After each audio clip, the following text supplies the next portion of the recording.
Allahu Akbar. Isang mapagpalayang tanghali po sa atin lahat mga kaibigan. Mula sa araw na ito, tuwing alas 12 po ng tanghali na itong ating po nating gagawing pamamahayag.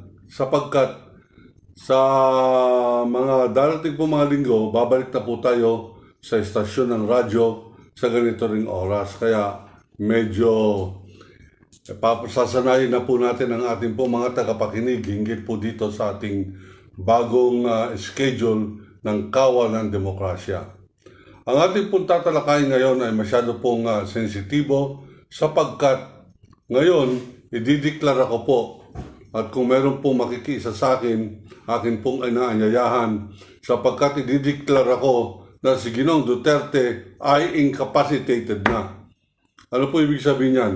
Hindi na po siya nakaka-function bilang Pangulo. Yan po naman ay hindi ko binabasihan doon sa kanyang sakit ngayon, doon po sa kung saan man siya ngayon, sapagkat yan ay para pong pinagtatakpan masyado ng Malacanang. At ito po ay against the law. Hindi po yan nararapat. Kailangan alam ng sambayanang Pilipino ang kalagayan ng Pangulo ng Republika ng Pilipinas. Nagkataon lamang ng ating pong Pangulo ngayon ay isang sanggano, isang inutil, at isang mamamatay tao at walang pakialam sa batas. Sayang, hindi ko maintindihan kung paano naging abogado ito. Ganun pa man, pag mai-impeach lamang ito, ipapadisbar ko ito sapagkat napakasama ng kanyang pagtingin at pagtampalasan sa batas. And this is more than a ground for disbarment of his claim of being a lawyer of the Republic of the Philippines. At dito, siyempre, nananalig po tayo ng Supreme Court. Hindi naman lahat ng justices ng Supreme Court ay magiging tanga, magiging duwag at magbubulag-bulagan na lamang kung ano ang tinatadhana ng batas. Ano po tinatadhana ng batas? Kinakailangan malaman ng sambayanang Pilipino ano ang talagang kalagayan ng kalusugan ng Pangulo ng Republika ng Pilipinas. At ito, nasa kanya na pong pag-amin ng isang buwan na po yan mahigit. Isang buwan at 10 araw na mahigit yan nung sinabi niya na siya'y inutil. Ang ibig po sabihin ng inutil ay wala ng kakayanan. Hindi pwede makibaka, hindi pwede mag-function o gumanap ng kanyang tungkulin. Ang kanya na lamang ngayon, tungkulin na para pong nakasanayan na ng kanyang katawan ay kung paano magsinungaling at kung paano po takutin ang ating po mga mamamayang Pilipino.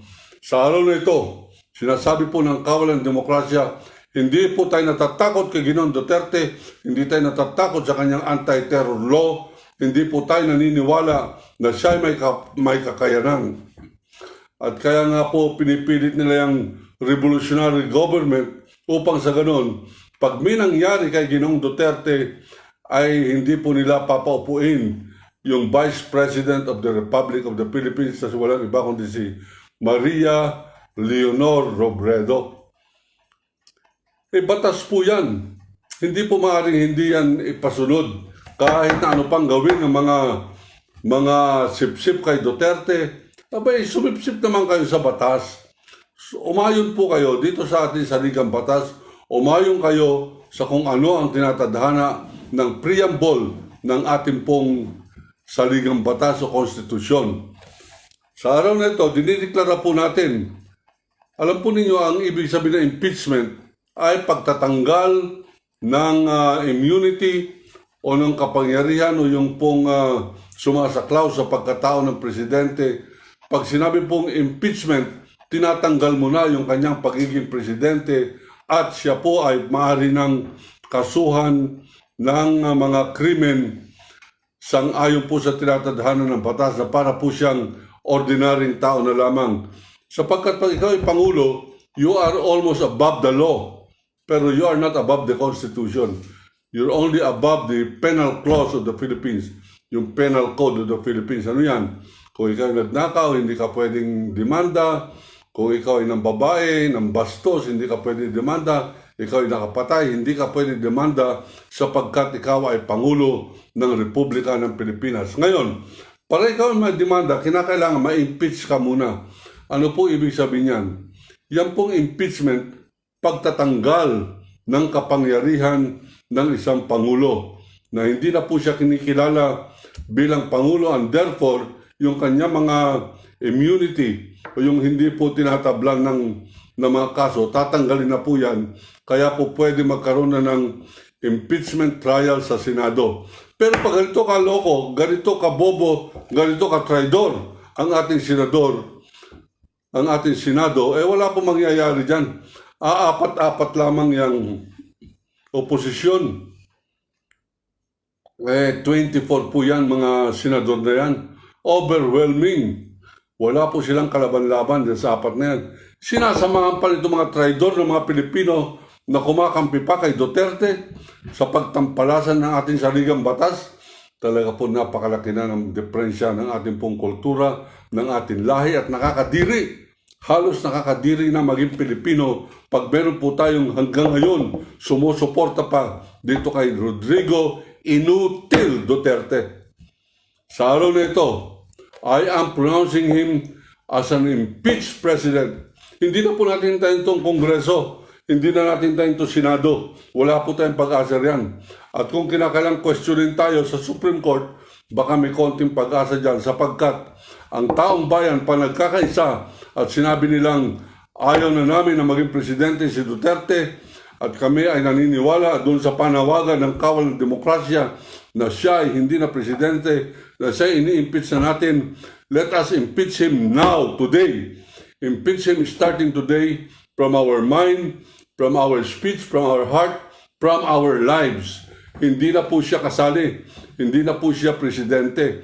Yan lamang po ang depensa natin para po mabawi natin ang ating mga teritoryo sa bansang ito na wala na po sa kamay natin.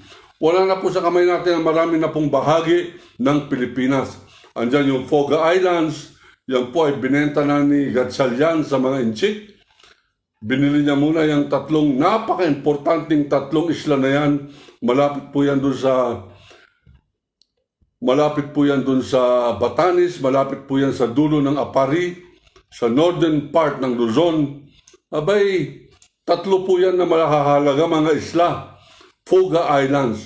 Yung pinakamalit po yan, 100 hectares. Yung pinakamalaki, 500 hectares.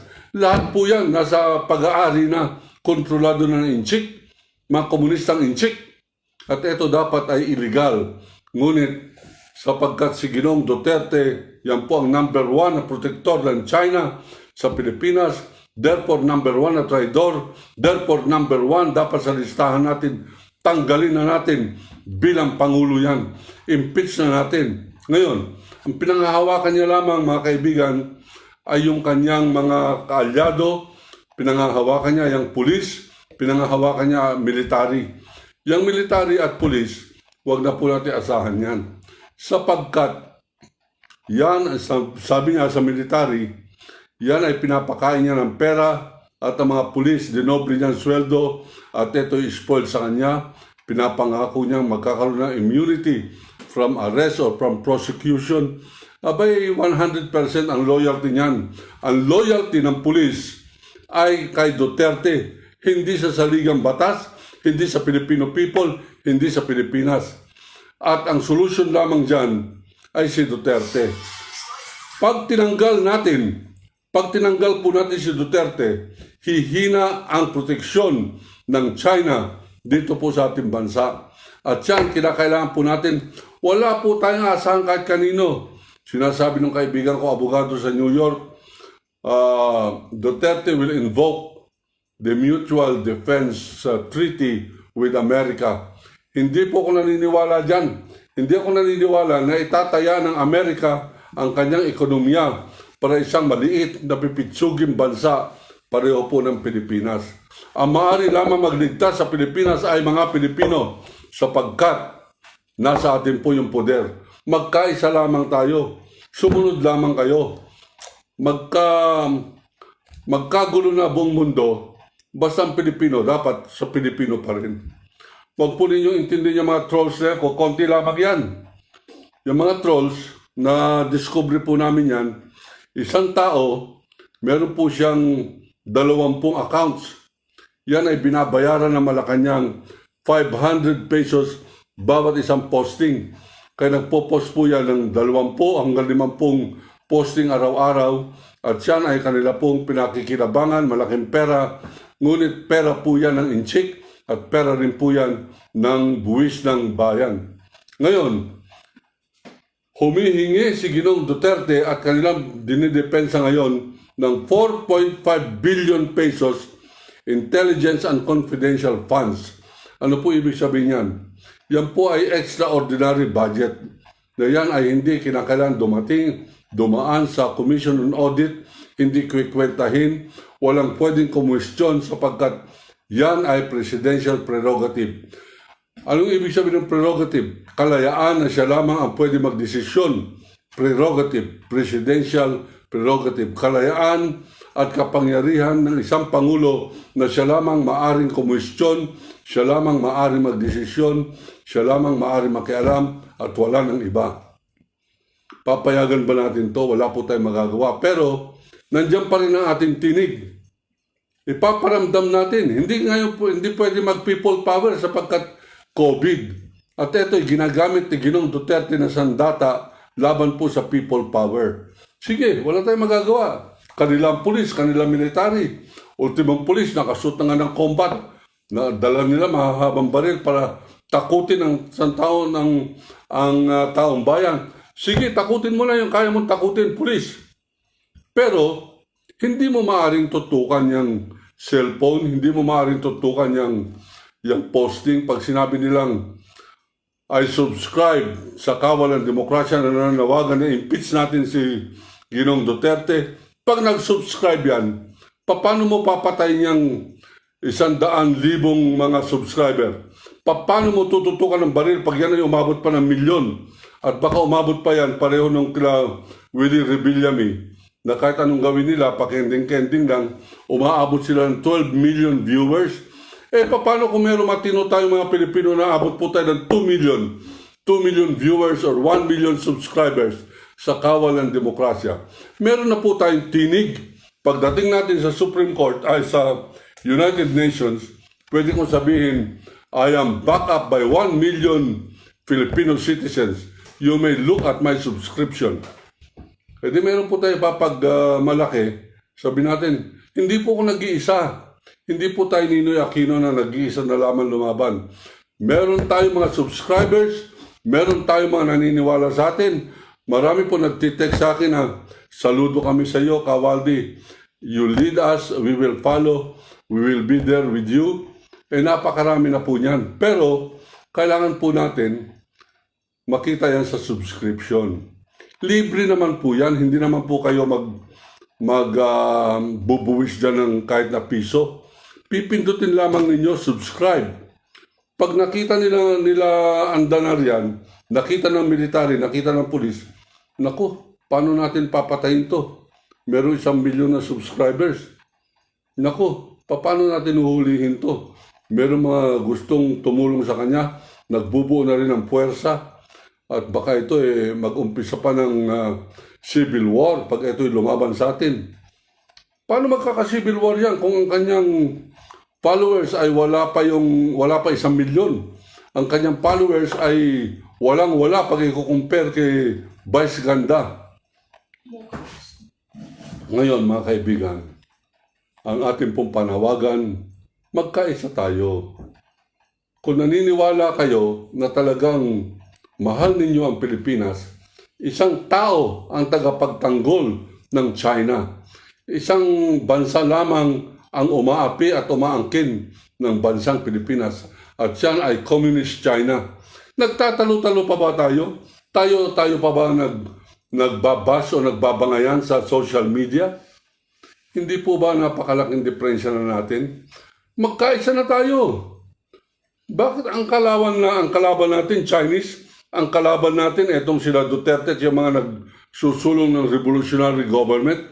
Ang titirahin ninyo, Vice President Leni Robredo sa kanyang matalino, mahinahon at may direksyon ng mga pananalita.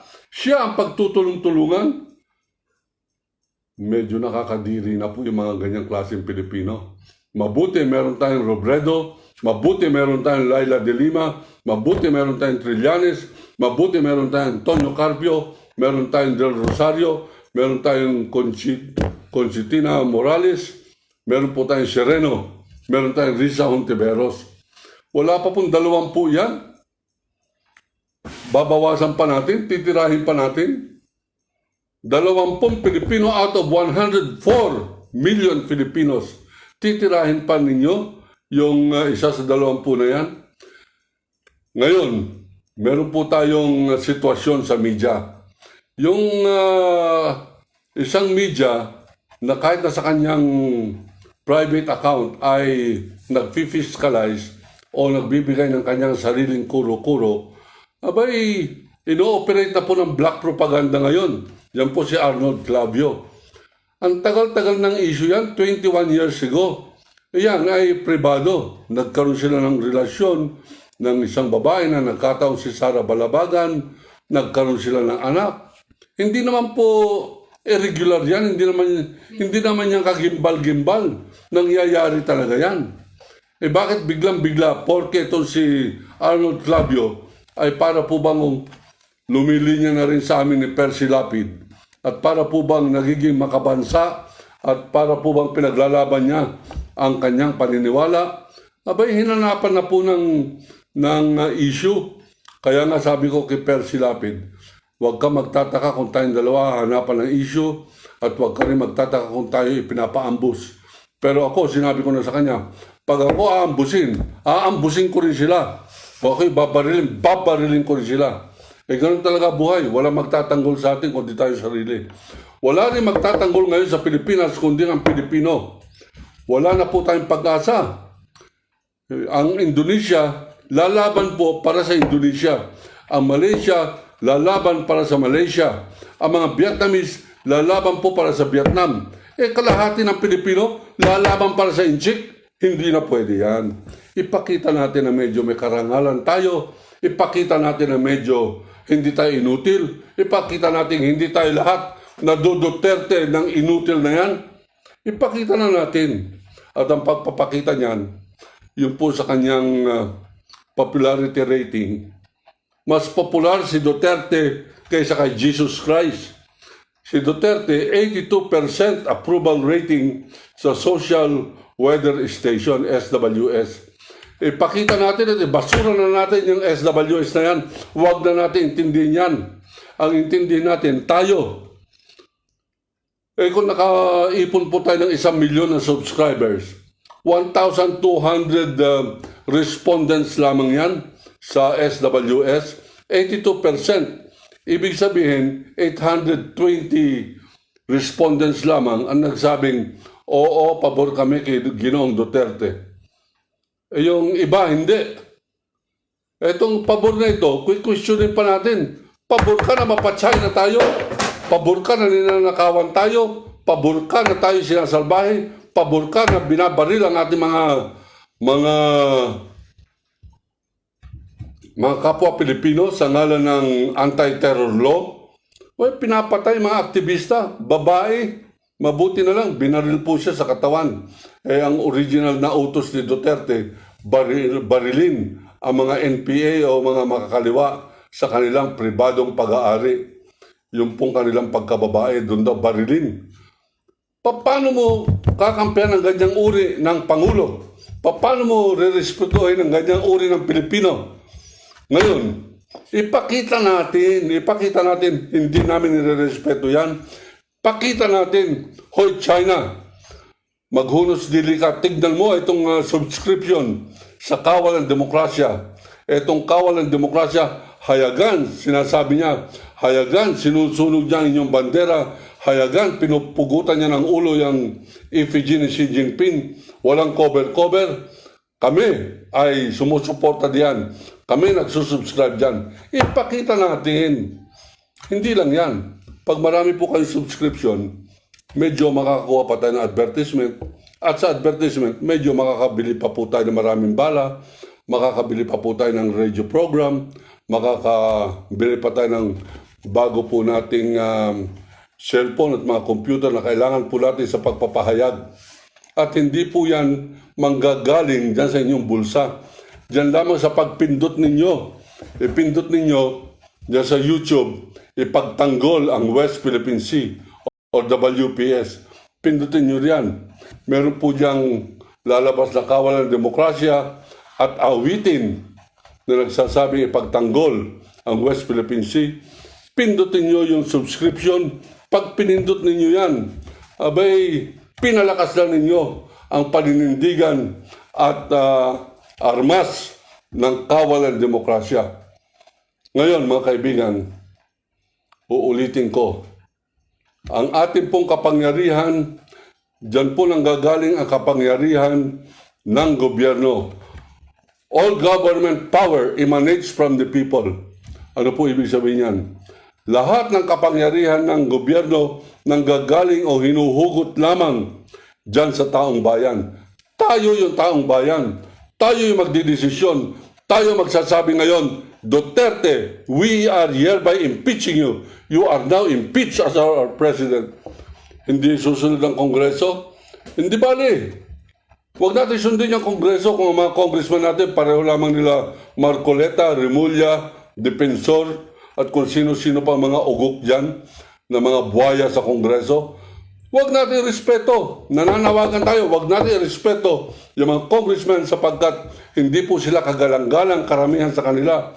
99.9% hindi kagalang-galang.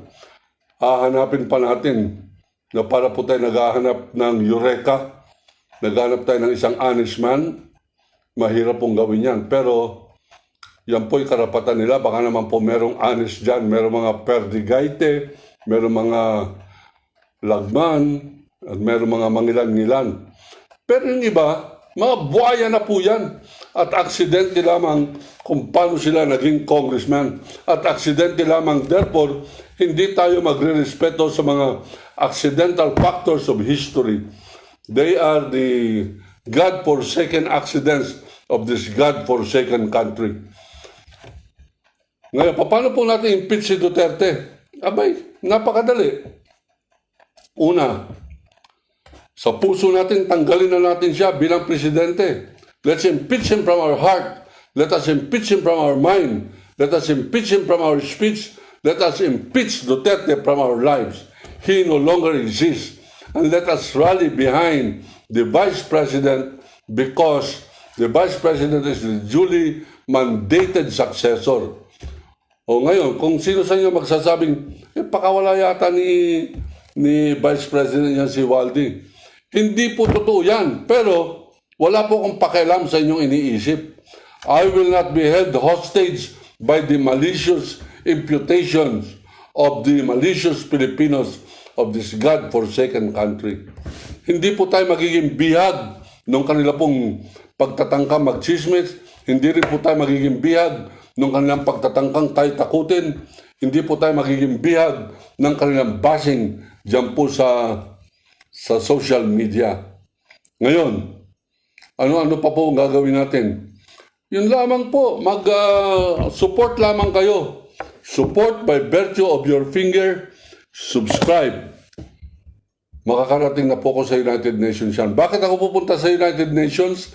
Sapagkat United Nations ang nag-decide doon sa dinimanda na reklamo, hinarap na reklamo ng dating presidenteng Pinoy Abnoy Aquino laban po sa China at nanalo po ang Pilipinas. Kaya lamang nung dumating po yung desisyon ng arbitral decision ng United Nations, iba na po ang Pangulo. At ang Pangulo ay itong inutil na Duterte na ito. Huwag kayong matakot yan. Duwag yan. Huwag kayong matakot sa bastos. Huwag kayong matakot sa sinungaling. Huwag kayong matakot sa magnanakaw. Yan ay dapat kondinahin. Yan ay dapat labanan. Yan ay dapat ibagsak. Yan ay dapat po nating tanggalin. Ayoko po siyang mamatay. Honest. Ayoko mamatay si Ginoong Duterte. Gusto ko pagdusahan niya ang kanyang krimen. Gusto ko makulong siya. Gusto ko mabitay siya sapagkat siya ang nagpapa-sponsor ng parusang bitay. Let him be the first victim na yung sinasabi ni Manny Pacquiao na yung death penalty para wala raw gastos, lagyan ng tali sa liig ang Pilipino may sala, patungtungin sa silya at sipain yung silya. Yan po ay Manny Pacquiao, Senator Manny Pacquiao wisdom na gusto na rin po magpangulo sapagkat siya ay popular. Ngayon, kung popularity ang labanan po rito at sinasabi ng SWS, 82% popular si Ginoong Duterte, 82% nais ko po ipaliwanag sa inyo kung paano po nangyayari yan SWS. Yan po ay inuupahan ng Malacanang para kunin ang pulso ng taong bayan. Di umano, hindi naman po talaga nagagawa ito.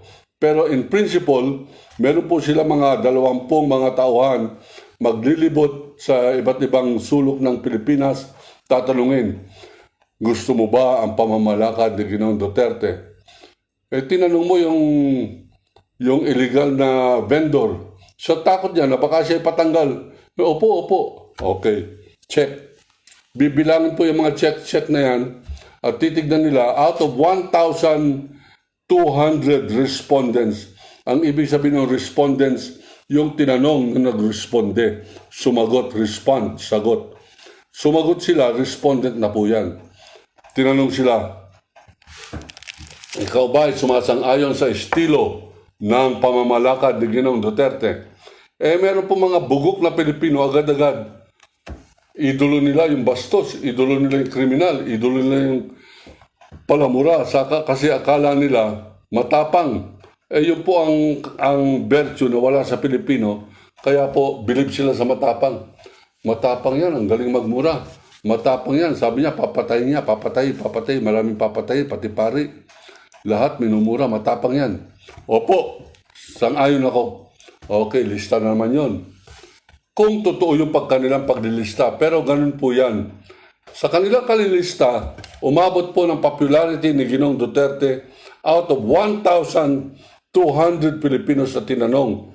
820 ang nagsabing pabor kami sa pamamalakad ni Ginoong Duterte. 82% of 1,200 at yan na ay popularity rating, more popular than Jesus Christ, more powerful than God. This is ridiculous. This is unthinkable. And this must be stopped. And let us come up with an antidote. Ano po ang antidote natin, yung panlaban dyan? Abay, hindi naman po popular itong programa nating itong Kawalan Demokrasya. Pero, kung magsusurvey po uli sila, ilan ba ang nakikinig dyan sa Kawalan Demokrasya na yan? Meron bang 820? Opo, ipapakita natin hindi lamang nakikinig, nagsusubscribe pa. At hindi lamang 1,200, 1.2 million pa. Eh kung marami pong maging nakamulat na Pilipino na nagising na sa katotohanan, eh kung umabot po tayo ng 2 milyon, eh dininervyos na si Duterte, sabi niya, nako, etong rebelde na ito si Kawal ng Demokrasya, 2 milyon, you check. I-check nyo kung totoo yan. 2 milyon subscriber, may nakikinig sa kanya. 2 milyon, tinatawag niya akong inutil, nakikinig sa kanya. Aba. Oy, Gamboa, you arrest that Waldy Carbonell. Hindi po tayo madaling arrestuhin. Medyo unarrestable po tayo. At hindi po ko naniniwala na ako'y magpapa-aresto sapagkat katapusan ko na yan pag inaresto ko. Eh bago po ako matapos, lalaban naman ako. Makakapitas naman ako kahit na ilang dosena rin dyan. Meron din naman tayong pananggalang at lisensyado po ang ating mga baril. At hindi po naman basta-basta yung ating mga baril. Kaya ko po sinasabi ito para warning na rin dyan sa mga Pilipino na nais pumatay ng kapwa Pilipino dahil lamang sa sala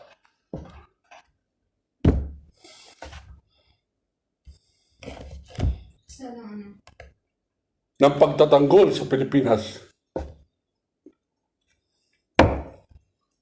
Ako si Waldy Carbonell,